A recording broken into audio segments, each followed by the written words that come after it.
தமிழில் குடமுழுக்கா, தமிழிலும் குடமுழுக்கா? தமிழிலும் குடமுழுக்கு. அதுக்கு என்ன வித்தியாசம்? தமிழில் ஒன்றும் இல்லை, ஏற்கனவே அவங்க சமஸ்கிருதத்தில் குடமுழுக்கு செய்து கொண்டிருப்பார்கள். அதோடு இணைந்து தமிழிலும் குடமுழுக்கு நடைபெறும்.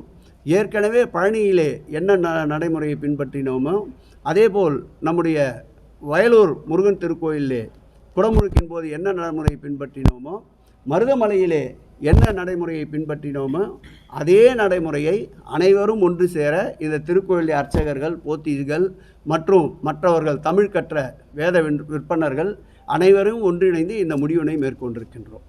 தமிழ் வேத மந்திரம் நிச்சயமாக குண்டத்தில் ஒலிக்கும். எவ்வளவு பக்தர்கள் மேல் அனுமதிக்க சுமார்? அது ஏற்கனவே பொதுப்பணித்துறை ஒரு உறுதித்தன்மையுடைய சான்றிதழை அளித்திருக்கின்றது. எவ்வளவு பேர் கூடுதலாக அனுமதிக்க முடியுமோ அவ்வளவு பேரை அனுமதிக்க வேண்டும் என்பதுதான் அரசினுடைய துறையினுடைய எண்ணம். அதற்கேற்றாற்போல் மீண்டும் ஒரு முறை ஆய்வு செய்து உறுதித்தன்மை சான்றிதழை பெற்ற பிறகு உங்களுக்கு முறையாக தெரிவிக்கின்றோம்.